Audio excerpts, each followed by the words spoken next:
Chaque don compte pour nous aider à franchir avec succès cette période difficile.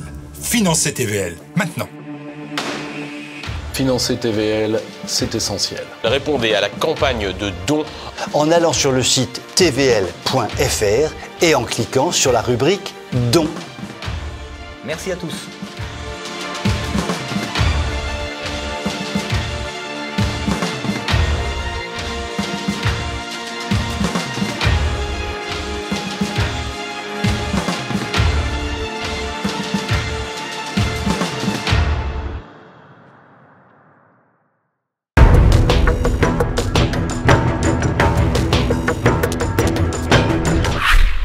Et pour le Zoom du jour, on va parler bioéthique, maladie, vie, mais surtout joie.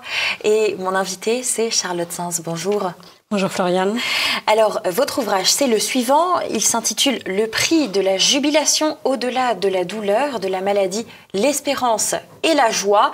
Et il est publié chez Artege. Et donc, c'est une réflexion et un témoignage aussi sur votre vie avec une maladie chronique. C'est la cryopyrinopathie, si je prononce correctement, qui vous cause des douleurs qui ne vous quittent jamais en réalité et d'autres complications également.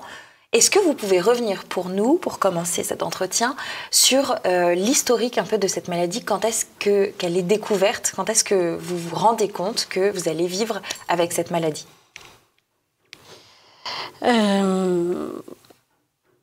Vers l'âge de 1 an, lors des vacances d'été familiales, il se trouve que je me suis mis à gémir, pleurer beaucoup, à vouloir être prise dans les bras. Et en réalité, j'avais une péricardite qui a été opérée à Marine-Lallemand. On s'est dit qu'une fois l'opération terminée, ce serait fini les ennuis de santé. Et en fait, ce n'en était que le début. Il a fallu ensuite 5 années à l'hôpital Necker d'examen en tous sens avant d'aboutir à un diagnostic. Voilà, les médecins ont énormément discuté entre eux. J'ai encore trace de tout leur courrier et toutes les hypothèses ont été évoquées. Et en fait, c'était cette cryopyrinopathie. Alors après, quand ai-je eu conscience que j'allais vivre avec toute ma vie, je crois que je me suis jamais posé la question, étant donné que j'ai jamais connu autre chose. Les choses étaient naturelles et voilà, c'était comme ça. Quels sont les effets de la maladie sur votre vie actuelle concrètement? Alors, sur ma vie actuelle, et ce qui a toujours été, c'est de vives douleurs ressenties au quotidien qui sont une gêne pour les simples actes de la vie courante, mais également pour mener la même vie sociale que chacun. Une sortie au cinéma ou au théâtre, c'est difficile parce que je suis malentendante, je perds peu à peu l'audition, ou tout simplement la fatigue ou la fièvre ou des douleurs intenses qui m'empêchent diverses activités. Voilà. L'administration a décrété que vous étiez invalide à 80%. Qu'est-ce que ça signifie concrètement pour vous, cette définition de ce chiffre même de 80%? Bon, moi, je me formalise pas trop du chiffre. Il faut bien avoir une unité de mesure. C'est une unité de mesure totalement administrative. Dans mon quotidien, elle ne m'apporte ni n'empêche rien. Ça me permet seulement d'accéder à certaines aides sociales sans lesquelles je ne pourrais vivre, comme l'allocation adulte handicapé, l'allocation logement, qui me sont précieuses, puisque je ne peux pas travailler du fait de mes douleurs intenses. Oui, parce que bien évidemment, avec ces douleurs, donc difficile d'envisager un travail, ni même une activité régulière. Et quelles sont les passions qui vous portent et qui portent votre quotidien? Alors, j'en manque pas. Même peut-être un peu trop pour toutes les développer. Mais Alors d'abord, je suis une grande lectrice. J'ai toujours aimé lire. La lecture, c'est un monde qui ouvre un imaginaire infini et qui également nourrit l'intellect et la réflexion. Donc ça, la lecture est une grande passion. Et puis, je suis assez créative. J'ai pris des cours de broderie d'art, c'est-à-dire que la broderie comme on en voit sur les podiums de haute couture. Et j'aime beaucoup ça parce que c'est quelque chose d'extrêmement patient, qui demande beaucoup de délicatesse. Et c'est une forme de méditation aussi, parce que ça, du fait de la concentration que cela implique. Voilà, j'en ai encore d'autres, mais je pense qu'on ne va pas faire ici une liste. Une liste à la Prévert. Donc broderie et lecture, il y a aussi quelque chose qui vous porte, qui est extrêmement important dans votre vie, c'est bien évidemment votre foi, qui est abordée de façon très naturelle et accessible dans votre ouvrage. Quel impact ça a sur votre quotidien, cette foi Alors, la foi, j'ai été baptisée catholique dès mon plus jeune âge, alors que je n'étais encore qu'un nourrisson. Ça m'est quelque chose de très naturel, qui ensuite s'est développé sur les genoux des adultes en écoutant les vies des saints, qui m'ont donné des héros à admirer. Et ça ne m'a jamais paru être un sujet tabou. J'en parle tout naturellement, je n'en rougis pas. Et comme c'est vraiment ce qui me fait vivre, cette foi, et voilà, elle s'exprime naturellement. Elle vous inspire. Alors, est-ce que vous avez des figures dans lesquelles vous vous reconnaissez particulièrement, qui vous permettent de vous rattacher et donc de mieux vivre aussi cette maladie qui vous accompagne? Oui, alors dans l'Église catholique, on a ce qu'on appelle des saints, c'est-à-dire ce sont des figures qui sont portées sur les autels et données en exemple. Il y a par exemple Sainte Thérèse de l'Enfant Jésus, dont je parle beaucoup dans le livre, mais il y en a un certain nombre d'autres, comme Sainte Catherine de Sienne ou Saint Ignace de Loyola ou Saint Joseph Moscati. Bref, la liste est infinie. Et après, il y a voilà, donc Sainte Thérèse de l'Enfant Jésus, enfant, ça a été celle qui m'a le plus accompagnée pendant mon enfance. Je m'y reconnaissais beaucoup. C'est une petite fille très sensible et qui a eu de très grandes souffrances physiques, surtout au moment de sa mort. Elle est morte d'une tuberculose qui, à l'époque, au XIXe siècle, ne se soignait pas bien, donc c'était d'atroces souffrances. Voilà, mais j'ai d'autres figures qui ne sont pas toutes celles des figures de l'Église. Hein. J'aime beaucoup l'histoire de France et une Jeanne d'Arc. Elle est sainte, certes, mais c'est aussi un personnage historique. Pour son courage, sa vaillance, voilà, ce sont des figures qui m'ont aidé à me construire et à avancer. Je crois que d'ailleurs certains disent de vous que vous êtes un sacré petit bout de femme aussi courageux, donc effectivement vous pouvez aussi tout à fait vous raccrocher à Sainte Jeanne d'Arc. Alors il y a votre maladie, votre foi, mais il y a bien sûr aussi votre entourage. Moi je pense à votre famille, à vos amis. Comment est-ce qu'ils vivent à vos côtés? Comment est-ce que vous vivez avec cette maladie et avec eux? Alors comment est-ce qu'ils vivent? Je suis pas à leur place. Je peux un peu le deviner dans le sens que nous sommes 4 filles et une autre de mes sœurs a également une lourde maladie et donc je suis aussi du côté de la sœur qui voit souffrir et on n'aime pas voir ceux qu'on aime traverser ces épreuves. Mais ça nous porte tout naturellement, l'une vers l'autre, à nous entraider beaucoup. Mais même avec celles qui sont en pleine santé, on a la chance d'être une fratrie très unie. toujours là les unes pour les autres. Et donc voilà, mais je pourrais pas vous dire intérieurement comment chacune ou même comment mes parents le vivent. Ça, c'est leur jardin secret. Mais leur place dans votre histoire, en tout cas, est essentielle et ils sont bien présents. Voilà, en fait, on forme une famille très unie et il y a toujours eu des petites disputes, hein, voilà, c'est surtout une famille de filles.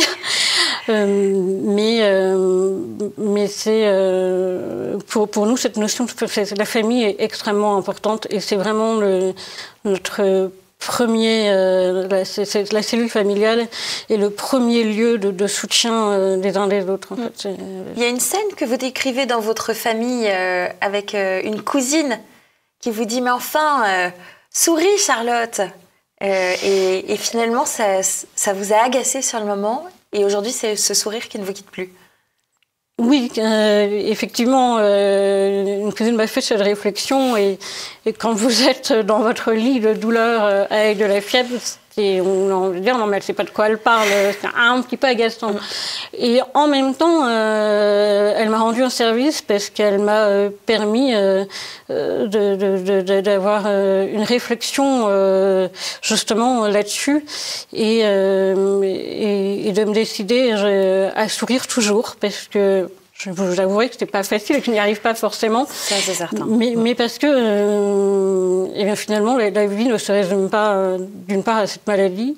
Et en plus, on peut quand même vivre heureux et bien ces épreuves. On va revenir là-dessus, mais avant, il y a aussi un autre corps qui prend beaucoup de place dans votre vie, c'est le corps médical. Oui.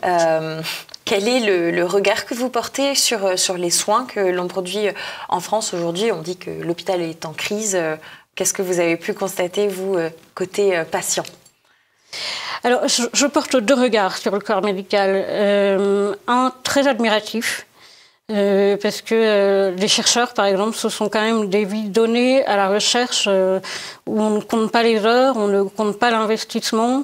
On a réellement, enfin, ces médecins ont réellement à cœur de trouver ce qui va soigner. Je pense à la recherche fondamentale que j'ai eu la chance d'approcher, j'ai eu la chance de discuter avec ces médecins, ceux qui, des généticiens, par exemple, ou d'autres.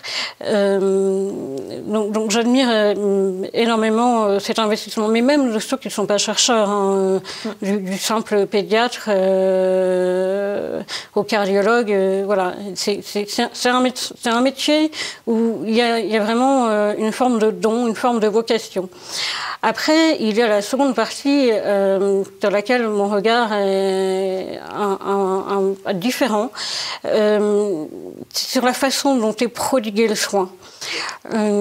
Surtout en milieu hospitalier où l'administratif prend une place beaucoup trop grande, dévore le temps accordé aux patients.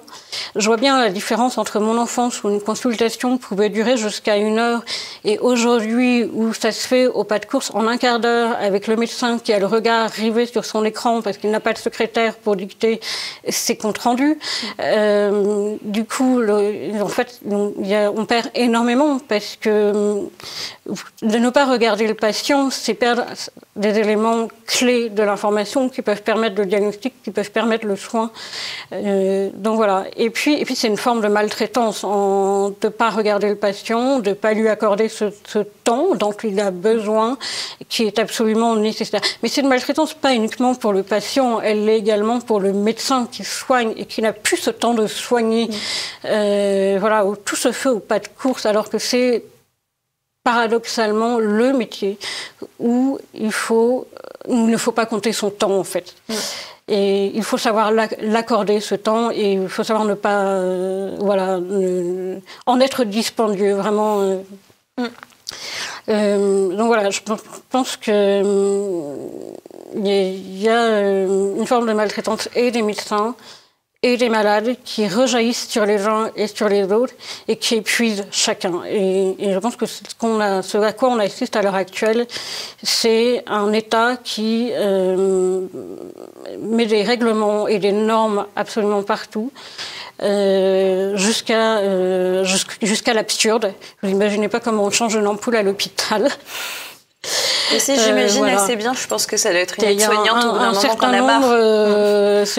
Vous donnez l'information à quelqu'un qui va la répéter à un autre, qui va la répéter à un autre, et après l'ampoule est perdue quelque part. C'est logique. Bienvenue chez les fous. En somme. Alors, vous dites que donc cette souffrance, elle fait partie de votre vie, ça on l'a bien compris, elle vous accompagne. Certains moments sont plus difficiles que d'autres. Vous gardez cette joie, vous, malgré tout. Mais aujourd'hui, l'époque est à la coupure de la souffrance. Certains ne veulent plus la vivre. Et on en vient à discuter donc de lois de bioéthique sur la fin de vie. Quel est votre regard là-dessus, à vous, qui le vivez directement, cette réalité? Alors c'est vrai qu'on est dans une société qui refuse la souffrance.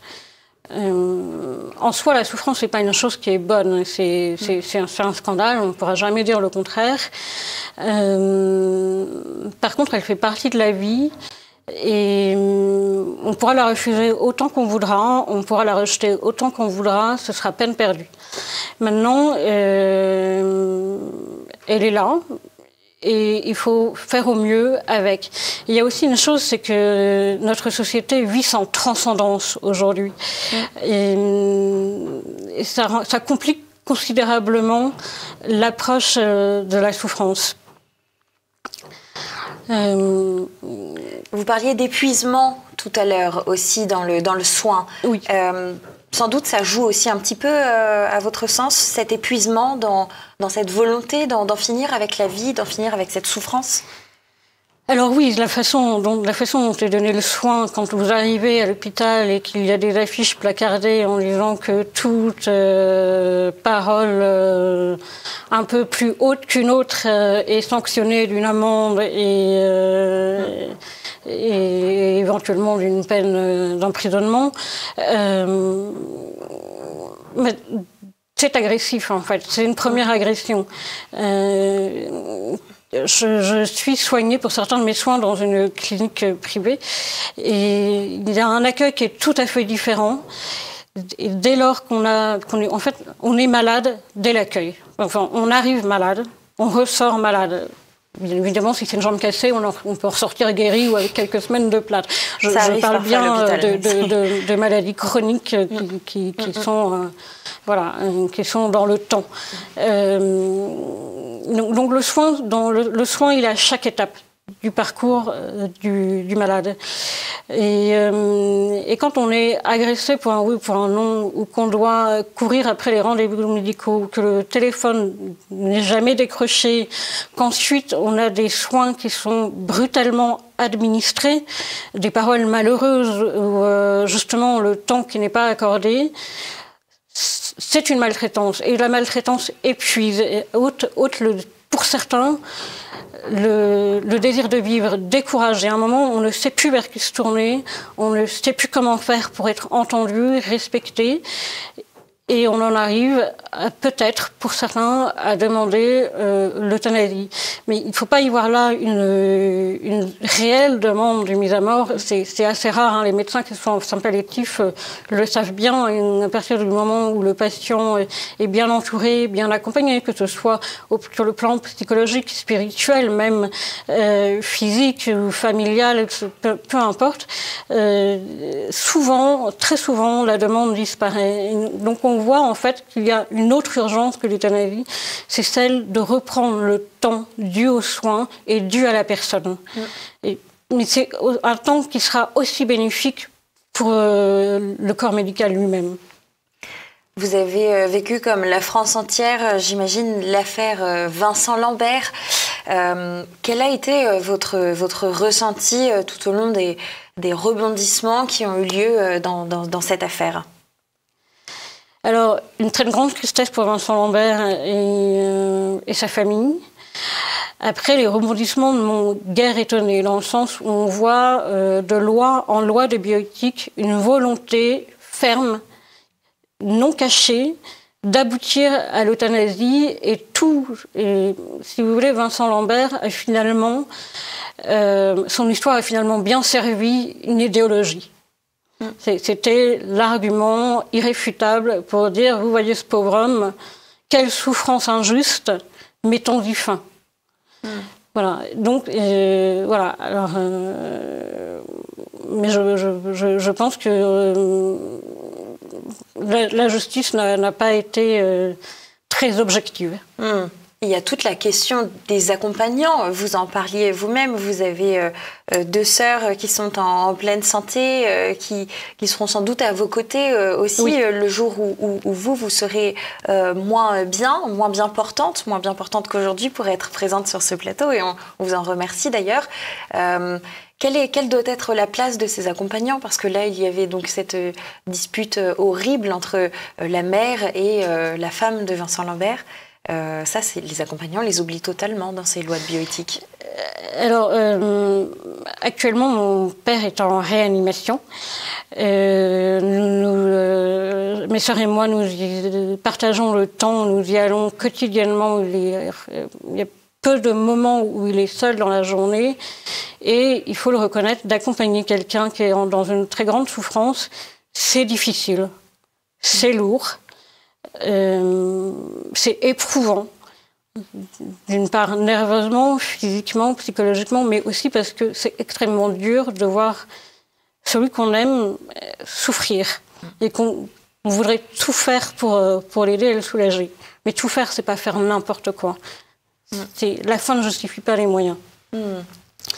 Donc, moi, je comprends qu'il y a un épuisement des accompagnants, mais il y a aussi, on parlait de l'hôpital, mais justement, il faut aussi penser que les familles, elles c'est tout le temps, non-stop. Mes parents, pendant mon enfance, se sont levés jusqu'à ce que je sache lire, jusqu'à mes 6-7 ans, toutes les nuits. Il fallait me donner des bains nuit et jour pour faire baisser la fièvre, me masser, me donner des médicaments, me rassurer, me raconter des histoires.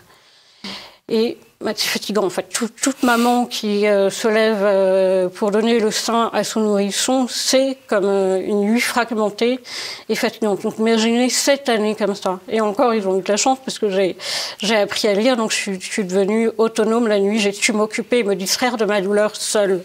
Mais il y a des cas de figure où le handicap de l'enfant ne lui permet pas cette autonomie, d'acquérir cette autonomie pour vivre par lui-même ces moments difficiles. Et je pense qu'il y aurait un nécessaire accompagnement à repenser pour ceux qui sont là aux côtés. Il faudrait soutenir la famille, soutenir les familles, mais déjà, sans en arriver à dire l'État devrait faire ça et ça, tout simplement la tante, la cousine, les voisins, ne serait-ce qu'un jour proposer une lasagne toute faite quand on voit que la mère de famille a passé sa semaine à l'hôpital avec ses enfants. Il y a des petits actes concrets, facile à la portée de chacun qu'on peut mettre en place. En fait, si vous voulez, c'est le devoir de chacun dans la société. C'est pas, on peut pas reporter ça sur l'État. Sur l'État. Oui, parce qu'effectivement, la société d'aujourd'hui, elle nous vend une société inclusive, ou du moins dite inclusive, mais est-ce que c'est réellement le cas et est-ce que c'est réellement possible? Alors, je vais être très nette, l'inclusion est une utopie. La société inclusive est une fausse bonne idée. C'est une utopie parce que on ne peut pas répondre aux besoins, à tous les besoins. Ce qui importe, c'est que chacun trouve quelque chose qui lui corresponde, mais on ne peut pas forcer. Par exemple, les douches à l'italienne, dans chaque nouvelle construction. C'est un coût assez important qu'on ne peut pas faire porter à l'ensemble de la société, alors qu'il suffirait d'aménager un logement en particulier selon le besoin spécifique de telle ou telle personne. Il faut que chacun puisse avoir ces aménagements, mais sans que ça soit imposé à l'ensemble de la société. C'est une utopie, par exemple, l'école inclusive, c'est une utopie. Les enfants ont tous des besoins différents, handicap ou pas handicap, d'ailleurs. Oui. Moi, j'ai eu besoin d'être scolarisée à domicile. J'ai eu jusqu'à la 4e une scolarisation qu'on appelle dans une école normale. Mais ensuite, avec la douleur, les fatigues, la fièvre, les absences répétées, imprévisibles, il s'est avéré que ça n'était pas adapté. Et donc, c'est l'école qui s'est adaptée à moi, mais à moi de façon très spécifique. L'école est venue à domicile grâce à une association. Un autre pourra avoir besoin d'une adaptation qui sera différente. Il y a des handicaps pour lesquels, hélas, on ne peut pas forcément avoir je sais que c'est ce que souhaitent énormément de parents et c'est tout à fait naturel. Certains handicaps nécessitent un accompagnement bien particulier qui ne peut pas être apporté à l'enfant à l'école et ça induit une souffrance plus grande. Ça met l'enfant en difficulté. Il est beaucoup plus avantageux et bon pour l'enfant qu'on lui fasse du sur-mesure, en fait. Voilà. Exactement. Chacun doit être traité selon ses besoins. Et, en fait, ce serait ça la meilleure inclusion. Et alors justement, ça pose la question dans le cadre du soin. Où est-ce qu'on doit arrêter le soin? À partir de quel moment et pour qui?